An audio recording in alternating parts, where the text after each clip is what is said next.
आखिरकार अब कमल हसन की फिल्म निर्माण कंपनी राजकमल फिल्म इंटरनेशनल ने आज कर्नाटक हाईकोर्ट से कह दिया कि वह अपनी तमिल फिल्म थग लाइफ को 5 जून को कर्नाटक में रिलीज नहीं करने वाले हैं। पर वह Karnataka film chamber of commerce से बात करेंगे। आखिर यह सारा क्या मामला है, हम इस पर आज इस वीडियो में आगे विस्तार से बात करने वाले हैं।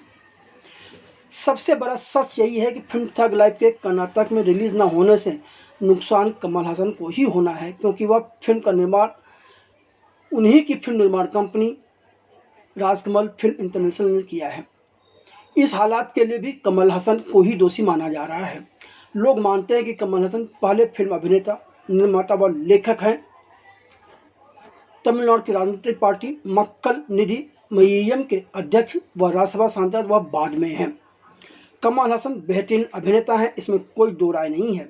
इसी वजह से उन्हें अब तक 4 राष्ट्रीय पुरस्कार, पद्मश्री, पद्म भूषण, नंदी अवार्ड सहित कई अवार्ड भी मिल चुके हैं। हमेशा माना जाता है कि कलाकार के अंदर विनम्रता होती है।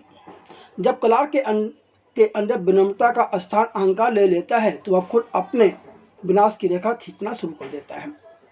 मंगलवार 3 जून के दिन कर्नाटक उच्च न्यायालय में फिल्म थग लाइफ को कर्नाटक में रिलीज होने देने व पुलिस सुरक्षा की राजकमल फिल्म इंटरनेशनल की मांग वाली याचिका की सुनवाई जस्टिस एम नागप्रसन्ना के समक्ष हुई और उस दौरान जो कुछ हुआ उससे कहीं न कहीं कमल हसन का अहंकार ही उभर कर सामने आया।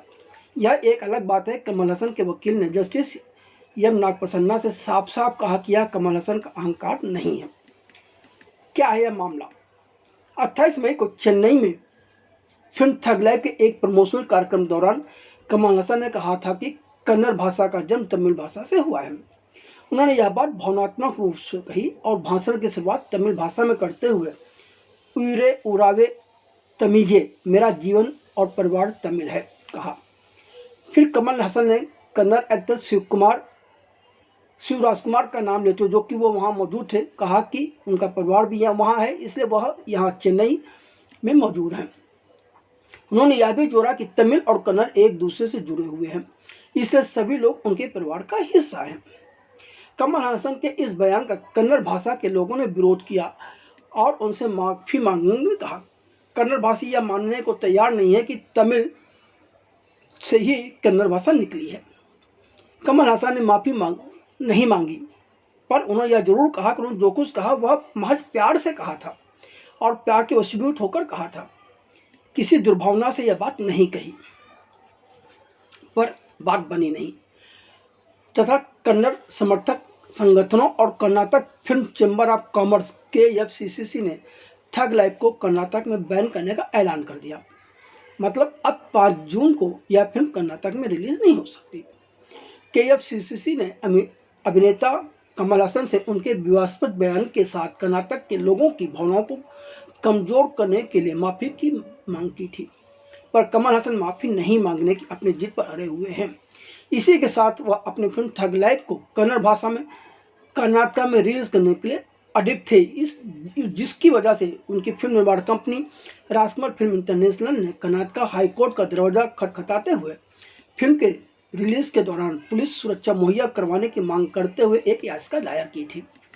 इसी याचिका का मंगलवार 3 जून को कर्नाटक हाईकोर्ट में जस्टिस एम नागप्रसन्ना की अदालत में सुनवाई हुई।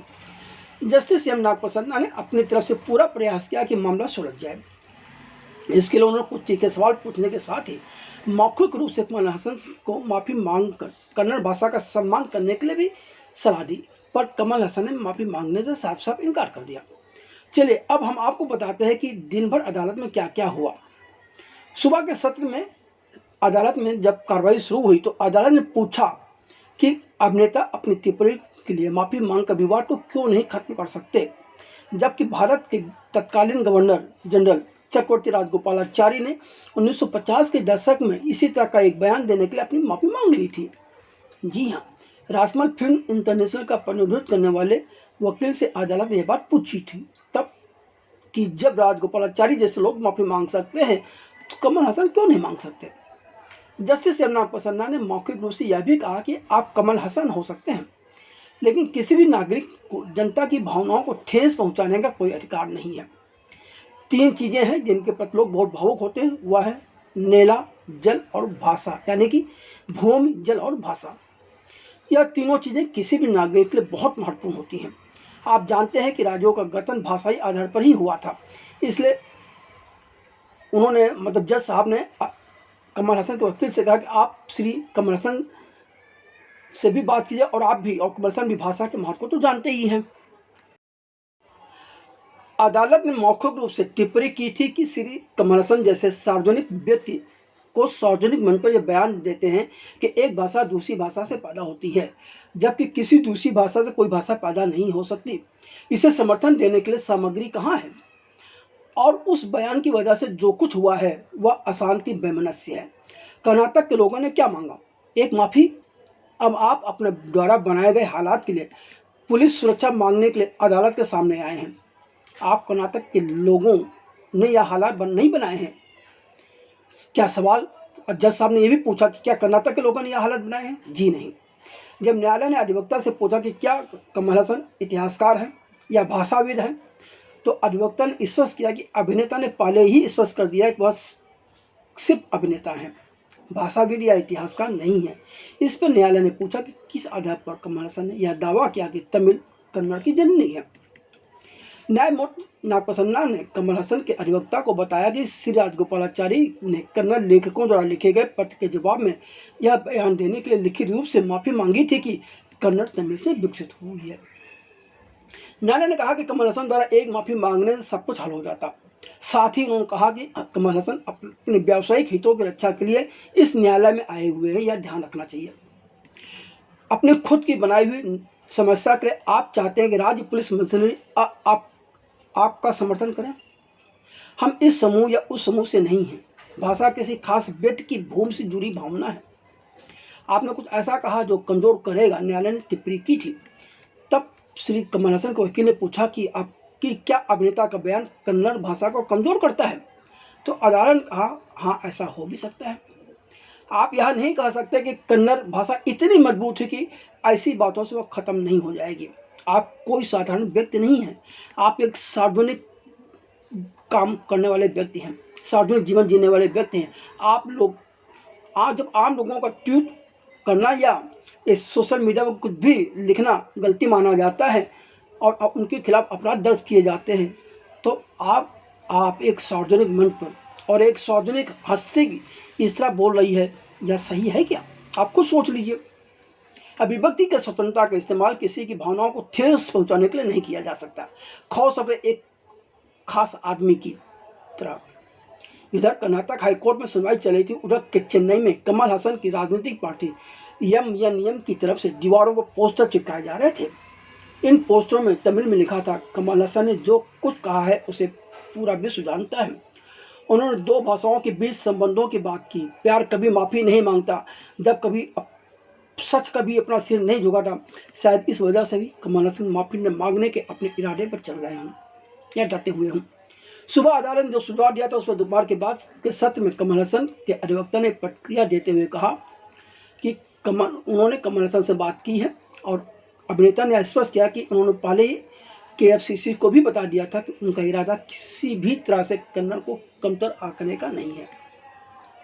जब अदालत ने पूछा कि अभिनेता ने इस पत्र में एक वाक्य क्यों नहीं जोड़ा माफ़ी का, तो कमल हसन के अधिवक्ता ने कहा जहां दुर्भावना है वहां माफ़ी मांगनी चाहिए, जबकि दावा किया कि कन्नड़ के बारे में जो भी बयान देते समय कमल हसन ने कहा उसमें उनका कोई बुरा इरादा नहीं था और आज भी नहीं है। जब अदालत ने अभिनेता की प्रतिक्रिया को अहंकार के अलावा कुछ नहीं कहा, तो वकील ने दावा किया कि यह अहंकार नहीं है। इसी के साथ राजकमल फिल्म इंटरनेशनल ने अदालत को बताया कि वह अपनी फिल्म को कर्नाटक में 5 जून को रिलीज नहीं करेंगे। उसके बाद अदालत ने इस मामले में केंद्रीय फिल्म प्रमाणन बोर्ड व केंद्र सरकार को भी नोटिस जारी करने के साथ ही अगली सुनवाई 10 जून तक के लिए स्थगित कर दी। अदालत ने मामला 10 जून तक के लिए टाल दिया है। उधर राजकमल फिल्म इंटरनेशनल ने अदालत को बता दिया कि फिल्म थगलाई 5 जून को कर्नाटक में रिलीज नहीं होगी, लेकिन KFCC के संग कमल हसन की बातचीत का सौहार्दपूर्ण परिणाम लाने के लिए प्रयास जारी है। मीडिया रिपोर्ट के अनुसार कमल हसन एक बहुत बड़े डिस्ट्रीब्यूटर रॉक लाइन वेंकटेश से पहले मीटिंग करेंगे, तो वहीं साउथ इंडियन आर्टिस्ट एसोसिएशन भी इस मामले को निपटाने के लिए प्रयासरत है। पर कमल हसन एक ही बात दोहरा रहे हैं कि वह माफ़ी नहीं मांगेंगे। अगर उन्होंने गलती की होती तो वह माफ़ी मांग लेते, जबकि दक्षिण भारत में सभी चाहते हैं कि इसका शांतिपूर्ण समाधान जल्द से जल्द निकल जाए। अब देखना यह है कि कमल हसन किस राह पर चलते हैं। एक कलाकार के तौर पर वह विनम्रता दिखाते हुए कोई कदम उठाते या फिर अपनी फिल्म थग लाइफ के साथ अपना व्यावसायिक नुकसान को अहमियत देते हैं। वैसे यह कर्नाटक उन दर्शकों का भी नुकसान है जो कि कमल हसन के अभिनय के कायल हैं।